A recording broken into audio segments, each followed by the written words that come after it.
So Grade A 2022 is finally here, and I gotta say, I'm pretty disappointed. This year's Grade A lineup consists of an XC72, a 5740, and a 327, and all three colorways are pretty meh in my opinion. I mean, the 5740 isn't even gray, and it's a Grade A shoe. I'm really disappointed with this lineup, not only because of the colorways, but they're not even classic shoes. I was kinda hoping for classic models, or especially made models, special Grade A edition of made models like New Balance has done in the past. And even with these three newer models, they could have at least did something special, like change up the logo like they did with last year's 574, or like the 997 from a few years ago.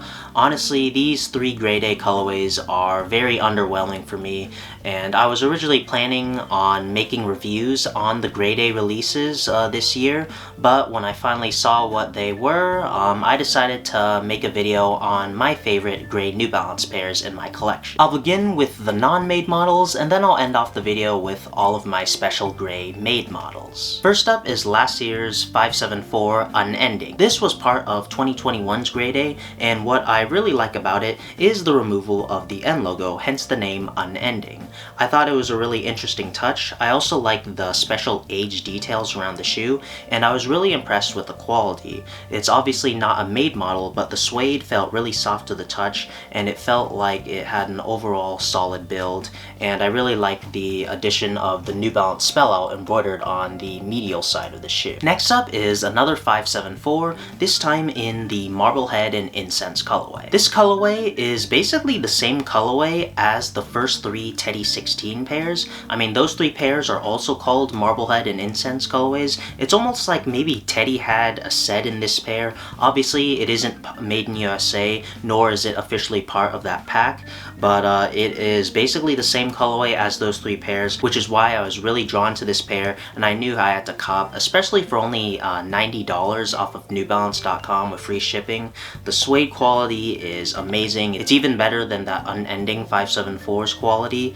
The suedes felt excellent in hand, the leathers felt very soft to the touch, and it also has a touch of hairy suede in the back of the shoe. Overall, a really solid sub $100 GR for 2022. And rounding off my non-made gray pairs is the 574 Yurt from Salehi Bembury. This is the sharkskin colorway, but it obviously is just a regular gray colorway, and the suedes used are really hairy and soft to the touch. The silhouette, I know it's definitely not for everyone, but I personally really like the Yurt, and I love how crazy and chunky it is, and the addition of the whistle on the back is always funny and a great conversation starter. Overall, a really interesting shoe in a classic colorway.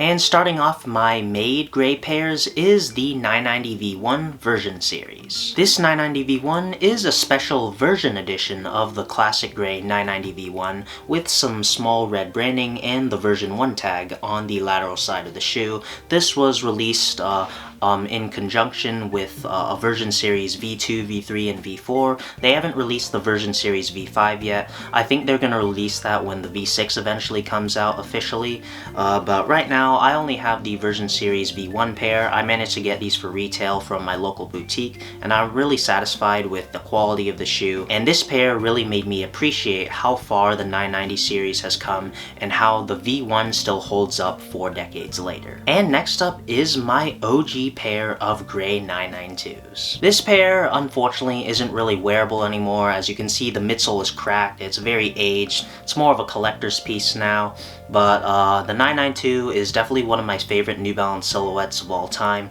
and of course the classic gray pair is a must for the collection, and I'm really happy to have an OG pair in my collection. And next up, I have a pair of 990 V4s in the classic gray colorway. The 990 V4 was a very nice iterative improvement in the 990 series, and obviously you can't go wrong with the classic gray colorway. And next up, we have one of my favorite pairs in my collection, and that is the 990 V5 in the classic gray colorway. The 990 V5, in my opinion, is one of the most comfortable shoes you can bless your feet with, and obviously you can't go wrong with the classic gray colorway.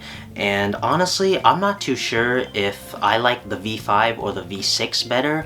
I feel like I'm switching back and forth between both pairs in terms of comfort. I think I need to finally get a pair of gray V6s in hand before I decide, but right now the gray V5 is definitely one of my favorite pair of 990s in my collection. Next up, we have the 990 V1 in the Marblehead and Incense colorway from the Teddy 16. This V1 dropped alongside a V2 and V3 in the same exact colorway, and man, I gotta say, Teddy came out swinging in his Teddy 16. The hairy suede, the light shade of gray, the shades of olive, and the cream and brown hits of the shoe just make it a very low-key heat type of shoe, and I think it's an excellent start to his 16 pairs of his collection. And last but definitely not least is the 990 V2 in the Marblehead and Incense colorway from the Teddy 16. As I stated earlier, this released alongside a V1 and a V3 in the same colorway, part of the Teddy 16. It's a very dope colorway, but I personally like the V2 the best out of those three shoes. I personally just like the overall look and aesthetics of the V2. I feel like it's chunky enough, it also has retro vibes, and it isn't too plain. I feel like it's a perfect balance in terms of design, and as I said earlier, the Marblehead and Incense colorway on all the 990s look excellent, and it's a real solid start to my Teddy 16 collection. So those are all of my gray New Balance pairs in my collection.